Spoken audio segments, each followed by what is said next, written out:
I'm here at the Heineken Music Hall in Amsterdam to interview Michelle Williams of the group Destiny's Child, who won many Grammys. I'm gonna talk to her about social media, her new album, and how it was to be in Destiny's Child. This is G-Time TV.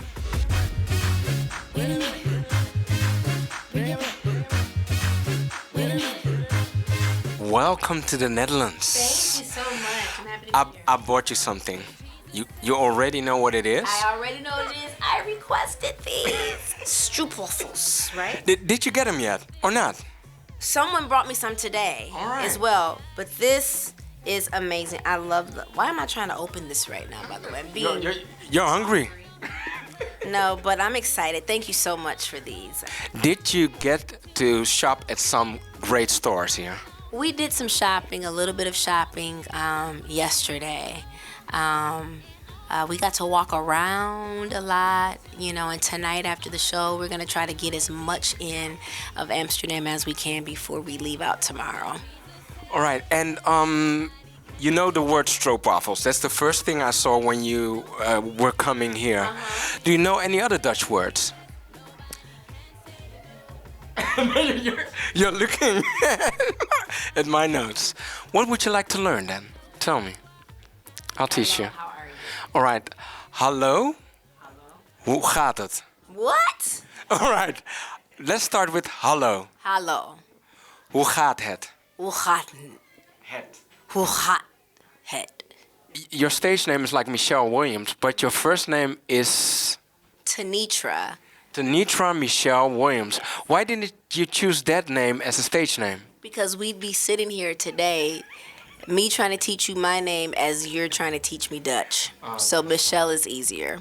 I was checking out your Twitter and your Instagram, and on your Instagram you said, how do you define freedom? How do you define freedom? You know what? There is no right or wrong answer to how to define freedom.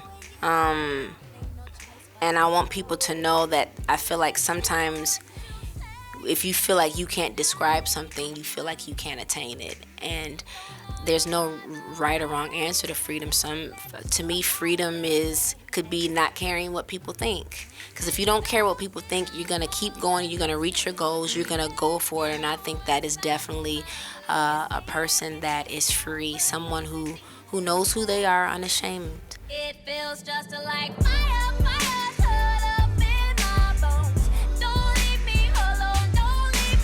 People know you from the spotlight, but if you had to explain Michelle Williams, who she is, in one sentence, what would you say? She loves stroopwafels. No, but really, like, how do your friends talk about you, or your family, or your mother, or your father, if they describe you in one sentence, what would they say? Michelle really loves with all of her heart, and she's a little crazy. She likes to have fun. Mm-hmm. Praising my Savior all the day long. Like so many artists, you started out in church. Mm-hmm. You started singing there. Mm-hmm. And church is a really great place to learn singing. But my question is, how did you get to know Jesus? Do you remember that moment? And when did you start to follow him or make your own choices with him? Like you said, I grew up in church all of my life, but I really had to, when I went away to college, that was a real challenge because I didn't have my mother checking on me, making sure I'm going to church every Sunday. So it has to be something you want to do. It has to be something that you're seeking, not because it was what you taught, but it's something that you really desire to know, I think that will make it more sincere and personal. When it's just like, when you're seeking someone to date or whatever, you have to put the time and you have to do it, not because someone is telling you to. Mm-hmm. And when was the personal moment for you, or was it a process? Like you say, you need to choose it yourself. When you're in church your whole life, when was that moment for you? Do you remember that, or was it the process? One specific moment, I think I was like 15 years old. I was really seeking who God was.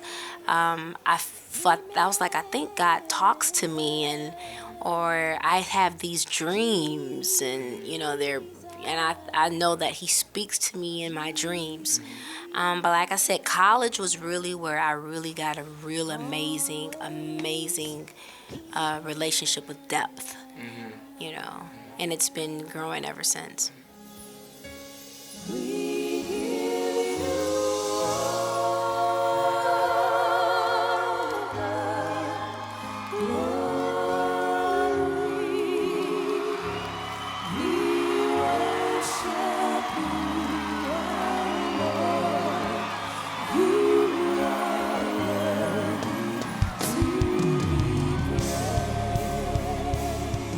You're going to church, and you love Jesus and stuff, and then you get into Destiny's Child, and someone asked us, a fan of you asked, like, how did you, like, in with concerts and in an environment like that, how did you deal with that spiritually? Because also at concerts and there happened lots of stuff and tours and stuff. So how did you handle that?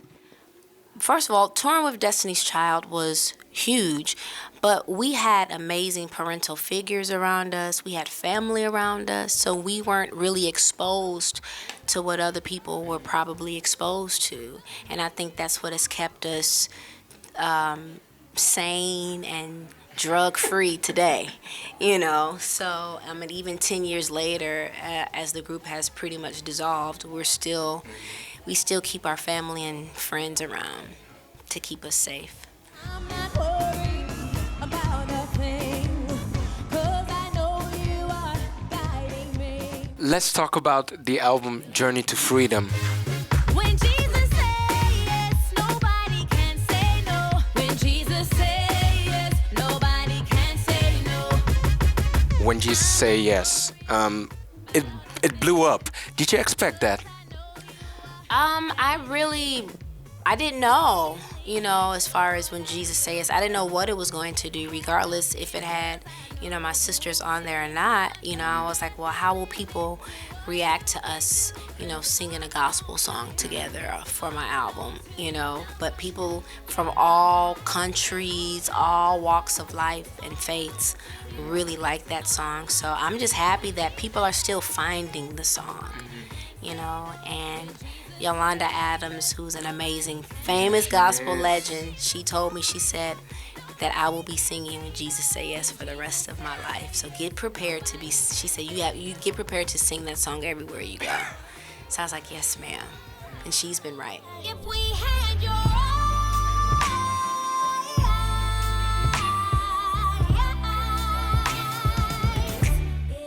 we'd see things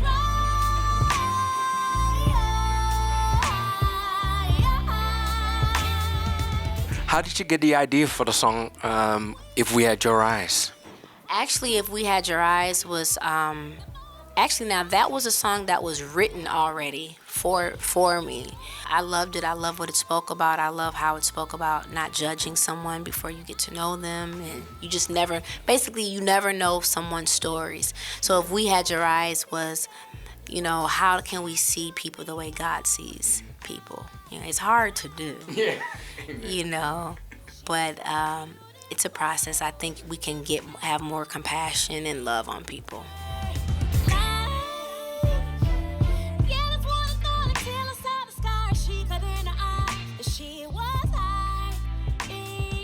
On social media, you have so many things people can respond to, but some responses are like hurtful, ugly, and stuff like that. Do you ever get hurt by some comments, or dream about stuff or stuff like that? It depends on what day it is. It depends on what I'm feeling.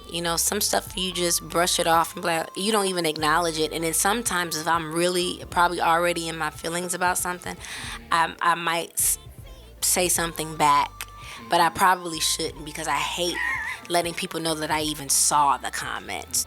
I'd rather respond to the love comments and let people know that I appreciate the love that they have for me, and to come on my page and to acknowledge me. I think that deserves acknowledgement and a response more than anything. Well, Michelle, thank you very much for taking the time out for us at G-Time TV. You've been fun, and I hope you enjoyed the stroopwafels. Let me know if they were really nice. I will. God bless you with your ministry, musical, everything you're doing. Thank you. Yeah? I appreciate God bless it. you. Thank you. God bless you. God bless you, everyone. God bless you, Holland. Michelle Williams, G-Time TV.